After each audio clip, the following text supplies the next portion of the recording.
I feel like a lot of people that do fuck up food, they just do not taste it. Because if they tasted it, you would know. I think if you want to improve and you want to enjoy the game, go into the game and be like, okay, I want to go in with a goal, right? If I can hit this combo, if I can whiff punish this thing, that's a win, right? And then at least it doesn't matter if you win or lose, because it's all about, oh, did I go in and I achieved that little small milestone, right? That's probably the better way to go about it than I want to get to master, you know, ultimate master or something. To be honest, that's too broad of it's not specific enough. It's like, okay, I want to be a certain rank. Okay, well, in between all of that, you need to have certain requisites. You're a kid, right? And there's like a height requirement. It's almost like that. There is a height requirement for you to get to certain ranks. Because you need to know certain things, right? You could hit gold easy, man. Honestly, I think hitting diamond or plat, let's say plat. Hitting plat, you can do it easy. As a new player, I think you could hit diamond. But gold is really, really easy. You'll be able to do it. The thing is with hitting gold or plat is you just need solid fundamentals. Just make sure you're hitting your anti-airs. You're not spamming your buttons. You're trying to play good neutral. You can do it, dude. I believe anyone could do it. It's just, it depends if you're conscious of what you're doing. Do you know what I mean? If you're going into the game where you're just spamming shit, you can make it, but it's going to be a little bit more like you don't understand why you're getting better at the game, you know? But if you're spending time to actually be like, okay, I'm actually cognitively thinking about what I'm doing, you'll get to masters easy, like thinking like that. Because it's hard. It's hard to actually think while you're playing in this game, especially fighting games, because it's so fucking fast. Like the decision making is very quick.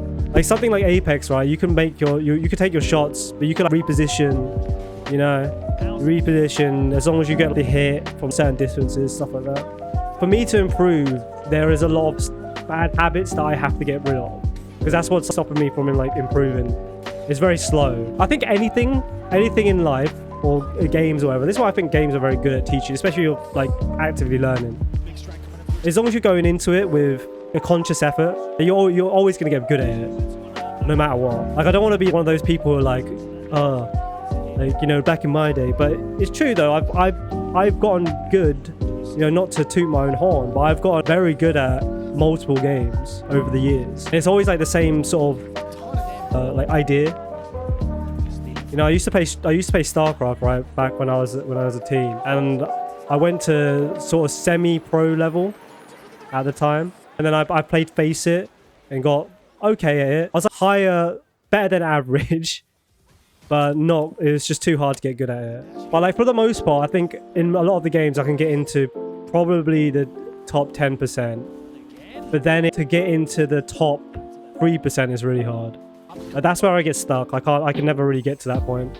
I'm very close sometimes, very dedicated. It's really hard to like get to that point. But for you, you can get there. You can get to like, you know, the top 10 pretty easy, I think. It's all mindset, really. Honestly, the quicker you go into the tournament settings or like competition in real life, like offline settings, when it comes to like practice, like, just go there, man.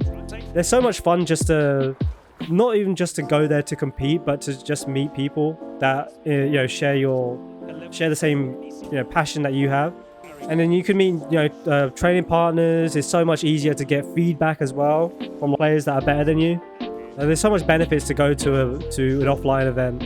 Honestly, I've been to a few of them before in the past, and they're just so much fun. But if you're trying to practice, like, just literally just play a lot of ranked. I think when it comes to like the games like this, it's like setting a goal, right? What does casual mean? Does casual mean you wanna get to masters? Does casual mean you just want to understand the game? I mean, regardless, going to offline events is always fun. Yeah, I just recommend by having a group of people that you can play with, so you don't get, you know, fatigued by playing on your own and ranked, and just go into training mode when you have things that you're losing to.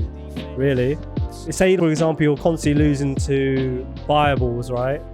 Go into training mode, set the dummy to throw fireballs at you, and then figure out how to counter that type of play, right? Honestly, you could just do that whenever. It's a different landscape to Apex, right? Because Apex, you need people to, like, you don't have to have, you know, friends to play with in this game. You don't have to, right? because it's a 1v1 game. It just makes it easier to, it just makes it easier for you to play the game without getting burnt out, because it can get frustrating when you constantly like get, you know, when constantly losing, and you're not really too sure why. But if you have like people there to like kind of play and then give you some tips, and you can obviously help them as well, it makes the journey of learning a lot easier. I don't think that, well, getting angry, yeah, but getting frustrated at games, there's no problem, right?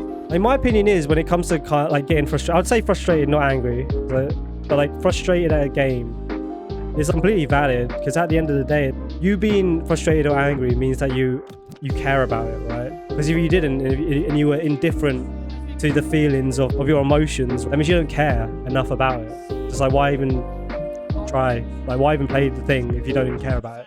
Obviously, you're probably gonna get beat up, but there are also Discord communities as well that you can join, and they sometimes host like lower than like master tournaments.